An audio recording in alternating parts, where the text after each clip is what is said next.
Que aquí dice, en lugar de la figura impresa de la ciudad en llamas, Didbon quería imprimir aquí las cenizas de esta pintura aeropostal llevadas a través de las calles de Santiago por el viento.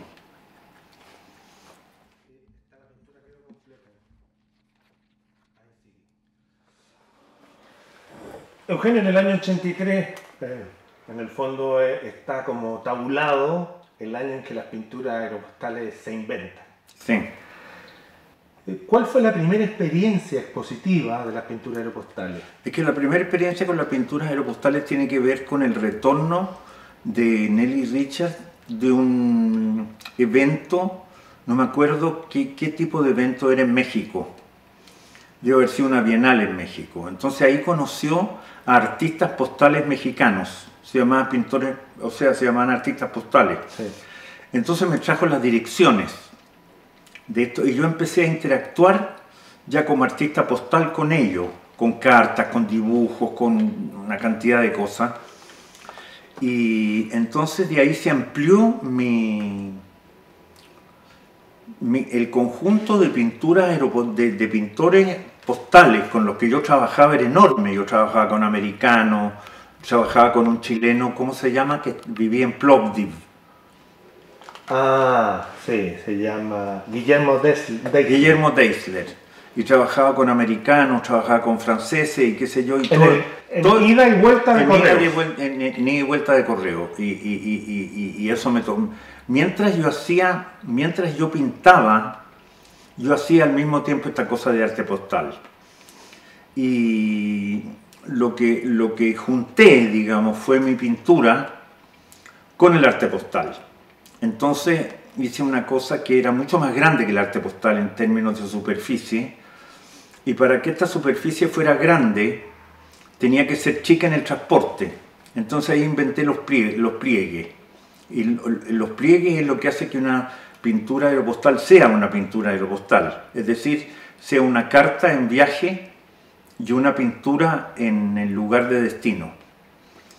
¿Cuándo fue la primera vez que exhibiste las pinturas como pintura aeropostal? La primera vez fue en Cali, que es una ciudad en Colombia, que me invitaron, el Museo de Arte Moderno de Cali me inventó también y me invitó a hacer una exposición de 17 pinturas aeropostales, y esas son las primeras 17 pinturas aeropostales que yo hice. ¿Y estaban numeradas como tal, de la 1 a la 17? De la 1 a la 17. Y son las primeras. Si yo me acuerdo que no tenía ninguna seguridad, porque todo esto yo lo hice con el correo chileno y con estampillas chilenas y con unos sobres que dejan mucho que desear. Actualmente, si uno los mira, son románticos ahora, si uno los mira. Y lo primero que yo hice cuando me bajé del avión y me fui a buscar, se me olvidó el nombre. Me fui a buscar, eran unas directoras del Museo de Arte Moderno de Cali, que se llamaba la Tertulia. Entonces yo les dije que lo primero que yo quería ver eran mis pinturas aeropostales. Y fuimos a la galería y arriba de una mesa estaban las 17 pinturas aeropostales. Entonces ahí yo me di cuenta que yo podía llegar a cualquier parte del mundo con mi trabajo. ¿A ese fuiste consciente inmediatamente? Claro, fui consciente de si habían llegado a Cali 17 pinturas, ¿por qué no iban a llegar a París o a cualquier ciudad del mundo? ¿Y cómo empezó cuando descubriste esto, que en el fondo era posible, en medio de la dictadura también? En medio de la dictadura, por supuesto. Poder comunicarte con otros lugares y tener una pintura que respondía a problemas pragmáticos. Era bajo costo, no requería caja, ni bastidor, ni seguro. Y era una carta grande. Entonces este hecho que tenía dos cuerpos, que era por un lado carta y después pintura, y después carta de nuevo y después pintura, la misma obra, digamos, una vez desplegada tenía un cuerpo enorme y una vez en sobre tenía un cuerpo mínimo. Oye, Eugenio, ya hay una cosa que es tu insistencia en el dibujo y en la pintura. Pero una insistencia tratando de romper esas tradiciones establecidas de cómo son los dibujos y cómo son las pinturas. Lo que pasa es que las pinturas y los dibujos de antes se encontraron con un enemigo mortal, que eran los pliegues. Es decir, entonces tuvieron que tomar un partido, la pintura y el dibujo, respecto a qué hacer con los pliegues. Es decir, cómo yo hacía para hacer visibles los pliegues. Y durante una cantidad de tiempo, de 4 o 5 años, yo no tocaba los pliegues. Había fotografías que quedaban en los compartimentos, o palotes que quedaban en los compartimentos, o cosas hechas con lana que quedaban en los compartimentos, y no tocaba hasta que vino para acá ¿cómo se llamaba el socio de Deleuze? Guattari. Vino Guattari, vio las pinturas aeropostales y dijo, pero ¿y por qué no pasan por encima? Y eso fue muy revelador para mí, y yo empecé a hacer pinturas en las cuales las manchas y los dibujos y los hilvanes pasaban por encima de los pliegues. Gracias a Félix Guattari. Claro, era un problema que yo tenía. Entonces cuando Guattari habló de eso, fue como una solución inmediata. ¿Entiendes? Faltaba que alguien lo dijera para que eso pudiese ocurrir. Oye, y respecto a los pliegues, hay una historia, no sé si es verídica, yo parece que sí, de que Eric Goles, el científico matemático, te ayudó. Claro. No me ayudó, sino que el tipo dijo que quería hacer un trabajo sobre los pliegues. Y él descubrió que una cosa que él llamó la divina o la canónica plegatura. Entonces, que era una manera que tenía yo de plegar el soporte, que podría haber sido hecho de otra manera, pero que yo había hecho así. Entonces escribió sobre una cosa muy bonita, que era que hay pliegues que hacen así y pliegues que hacen así. Entonces hay montes y valles. Como Chile, lleno de valles transversales. Exacto, lleno como ahí. Y él presentó esto en un simposium, y fue muy admirado por esta cuestión. Por esta reflexión matemática Y después el tipo en un momento habla de que qué pasa si uno sigue plegando y sigue plegando y sigue plegando. Wow. Claro, cosa que era muy bonita. Eso fue muy interesante para mí, y tiene que ver no con una cosa matemática más que con una cosa artística. Con un método matemático, con una ecuación. Con una ecuación matemática, exactamente. Oye, Eugenio, ¿y cómo te propone? ¿Las pinturas aeropostales se hacen por serie, se hacen por encargo? Cuando ya empiezan Las pinturas aeropostales se hacen siempre por encargo. No es que me encarguen hacer tal y cual la pintura aeropostal, pero si me invitan a una exposición en Bélgica, yo tengo que hacer una pintura aeropostal para un lugar que es Bélgica, para una ciudad para Amberes, por ejemplo. Y yo me he hecho expresamente, he trabajado con imágenes del lugar donde yo envío las pinturas. Por ejemplo, en Amberes hay una famosa pintura de Bruegel que se llama la Grete la Fuerte. Entonces Grete la Fuerte es una mujer que viene volviendo del infierno, donde acaba de derrotar al demonio, pero el demonio se ha quedado con la casa. Se ha quedado con la casa. Entonces la Dole Grete, la Grete la Fuerte, viene volviendo con los útiles que salvó, que son todos los útiles de cocina, el uslero, el sedazo, los cuchillos, la tabla para cortar carnes, viene volviendo con eso. Entonces yo puse a esa pintura, la amplié a 1,90 m y puse esa pintura, junto con un animal argentino, que es un puercoespín, que es una cosa completamente de acá. Entonces eso a mí me interesaba mucho hacerlo, que era trabajar con elementos de la cultura donde yo estaba invitado y mezclarlo con cosas de acá. Pero también en esa pintura recuerdo, y se me viene ahora a la mente en relación a Feliz del Edén, también ese librito que editaste con Lepe, que te envían la imagen por fax en esa época, creo, y que del fax la imprimes. Exactamente. Entonces hay como, la imagen sufre una mediación. Claro, exacto. ¿Te interesan esas mediaciones? ¿Por qué? esa pérdida y ese cuando se construye la imagen y deja de ser imagen?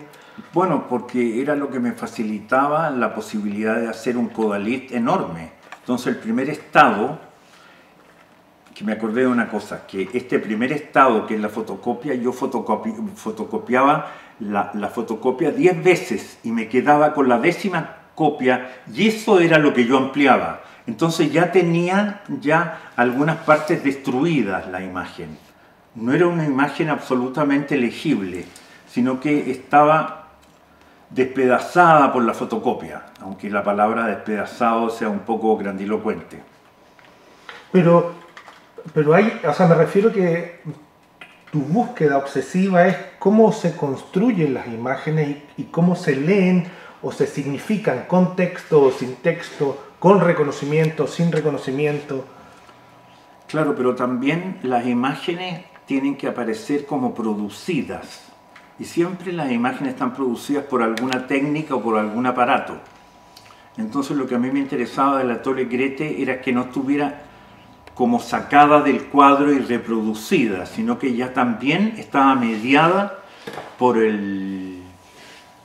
la fotocopia. En esa misma idea, en el año 96, tú haces una pintura, a mi juicio, que es muy clave para la historia de Chile, que es la pintura 90, si no me equivoco, sí, que se llama El cadáver, el tesoro. El cadáver al tesoro, claro. En el 2020, en medio de un estallido social gigante, sí, se han vuelto a vulnerar los derechos humanos. Sí. ¿Cómo lees tu trabajo en esa época del El cadáver, el tesoro, esa pintura postal, y cómo lees tu trabajo ahora en lo que está pasando en Chile actualmente?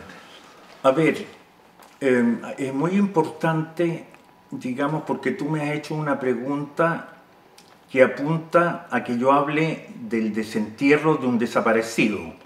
Yo estoy totalmente de acuerdo con eso, además es muy impresionante porque es la primera foto donde aparece el estado momificado en el que está este desaparecido que reaparece. Pero en esa pintura también aparece la primera fotografía sacada a los 5 minutos del nacimiento de mi hija menor. O sea que está la guagua, hija mía, al lado del desaparecido, reaparecido y desenterrado. Entonces, eso la gente no lo ve, sino que dice, oye, ¿cómo tú te interesaste mucho en los desaparecidos? Y que a mí me interesaba también la cuestión del nacimiento. Entonces, eso es como clave en esa pintura. No, y en tu biografía personal versus la historia de Chile. Versus la historia de la monstruosidad, claro, o sea, del fascismo. ¿Qué hacen los artistas en un mundo así, en una situación así hoy en día? Como tú... Es que una cosa que podrían hacer los artistas es ilustrar lo que está pasando.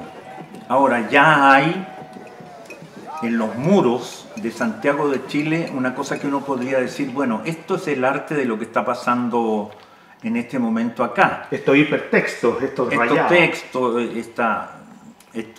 Leí uno el otro día que me sorprendió extraordinariamente porque se salía de todas las consignas que decía Dios igual cola en una pared. ¿Entiendes?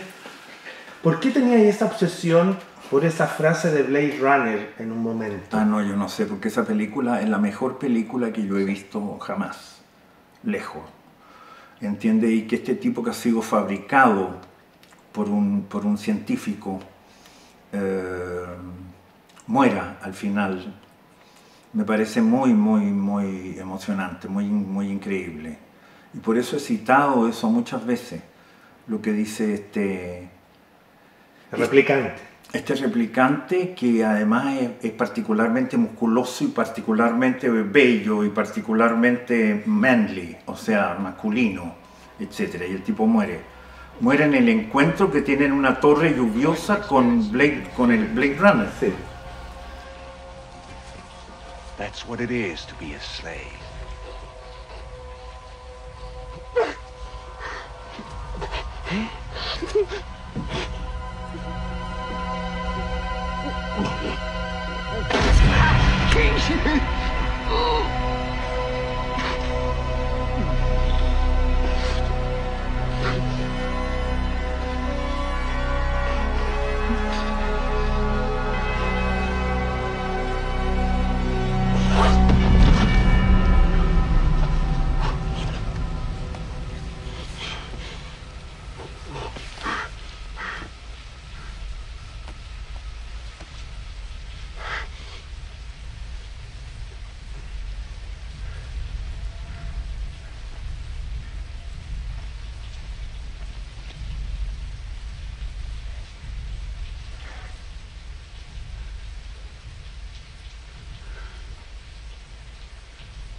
I've seen things you people wouldn't believe.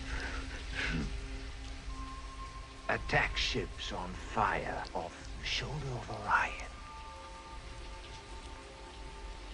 I watched sea beams glitter in the dark near the Tannhauser Gate.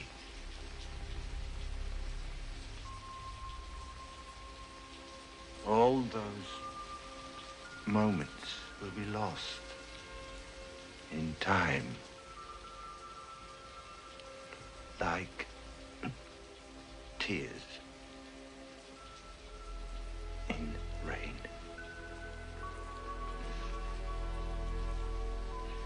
Time to die.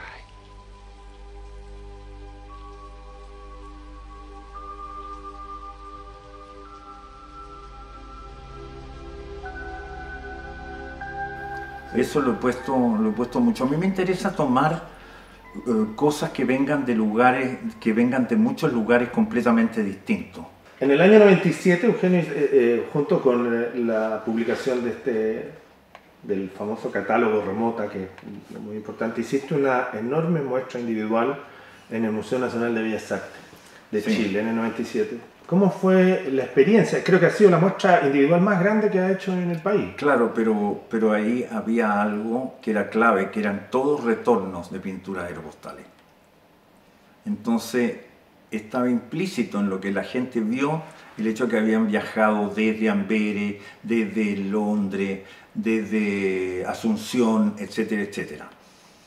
Entonces estaban desplegadas ahí y habían vuelto a Santiago, que no es el origen, ¿eh? Porque cuando estaban en Asunción, el origen es Asunción y el destino es Santiago.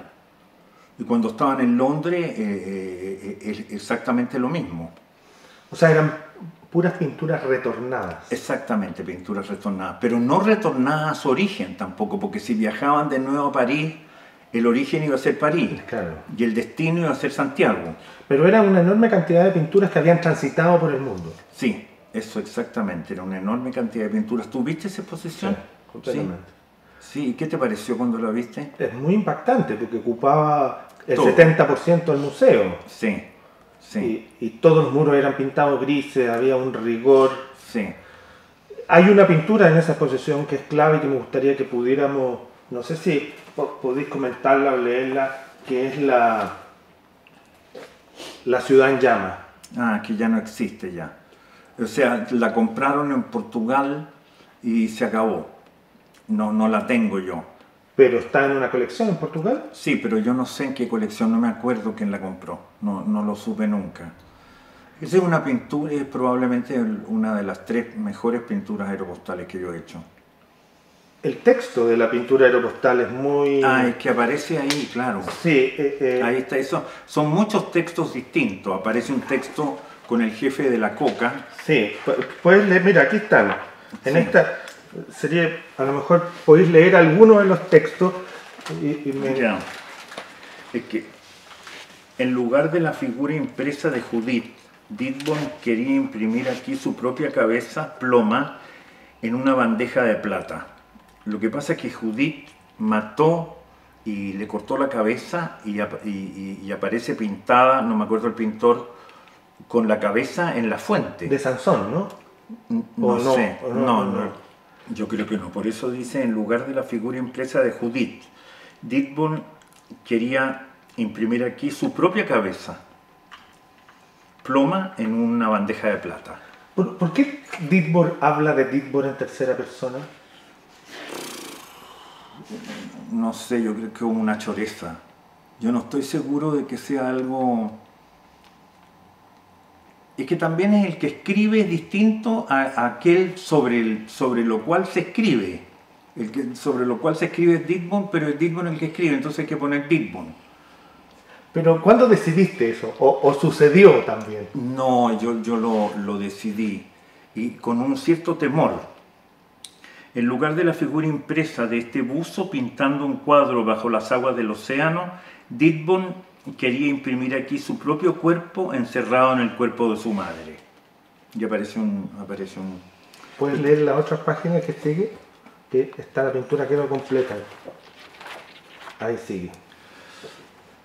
En lugar de la figura de Pablo Escobar en la morgue de Medellín, Ditbon quería imprimir aquí el cuerpo de un hombre tendido en una camilla salpicada de manchas. Ahí no hay en vez de, sino que el en vez de es propiamente el tipo. Ese Pablo Escobar en la morgue, dice, voy a leerlo de nuevo, en lugar de la figura de Pablo Escobar en la morgue de Medellín, Ditbon quería imprimir aquí el cuerpo de un hombre tendido en una camilla salpicada de mancha. Ahí no hay una sustitución, sino que aquí dice, en lugar de la figura impresa de la ciudad en llamas, Ditbon quería imprimir aquí las cenizas de esta pintura aeropostal llevadas a través de las calles de Santiago por el viento. ¿A ti te gusta mucho esa pintura? Encuentro que es increíble. Es increíble porque también funciona como Magritte. Sí. Tiene esta cosa de esto no es una pipa. Ah. Y como que las pinturas, es una pintura que habla sobre pintura y sobre el sentido de las pinturas y múltiples pinturas, sí, al margen de las imágenes que tiene. Ah, ya. Eso me parece... Ah, ¿te gusta? Muy impactante. A mí me gusta mucho y siento mucho no tenerla y no tener acceso a ella también. ¿Has hecho varias variaciones de una misma pintura? Sí, claro. ¿Por qué razón? ¿Porque es como la lógica del grabado, de poder sacar...? No, es porque la segunda pintura es como una corrección de la primera. Además que me da el cuero, ¿entiendes? Para hacer una variación sobre la misma cosa. ¿Algo más que agregar sobre tu trabajo? ¿En qué estáis metido? ¿Estáis escribiendo ahora? Estoy escribiendo, sí, lo estoy escribiendo desde hace mucho tiempo, una cosa que se llama Crusoe, una cosa sobre Crusoe. ¿Por qué te interesa la escritura? Ya tenías Vanitas antes, sí, un libro. ¿Qué hay en la obsesión de la escritura, tu producción de obra, las pinturas actuales que ya ahora estás volviendo a pintar sobre los soportes? Sí. ¿Qué hay respecto a la escritura? Es que yo creo que yo tengo una parte que como escribano, que es bastante importante. A mí me encantan hacer textos para catálogo de los artistas y quedan muy bien y son divertidos y son serios al mismo tiempo. Me gusta mucho. A mí me gusta mucho escribir. Pero no la teoría. Lo que pasa es que yo hago teoría, pero hago teoría con un lenguaje absolutamente común o absolutamente gracioso o absolutamente insólito, ¿entiendes? A mí me interesa que la teoría sea algo que también que haga que la gente piense otras cosas, que se amplíe el coco y que no sea esta cosa de tener una especie de diamante, digamos, porque el tipo que lo escribió es muy conocido, de diamante al lado de una reproducción de obra. Esas cosas son como cosas absolutamente mecánicas y que tienen que ver con la provincia que somos aún. Oye, Eugenio, ha sido muy grato este momento de conversación que hemos tenido, así que muchas gracias. Muchas gracias a ti. Yo creo también que ha sido muy interesante. Aunque lo que no estoy convencido era que no hubiera mirado al lente yo. Entonces no voy a aparecer de frente, nunca, ¿o sí? Sí, puede ser también. Ya.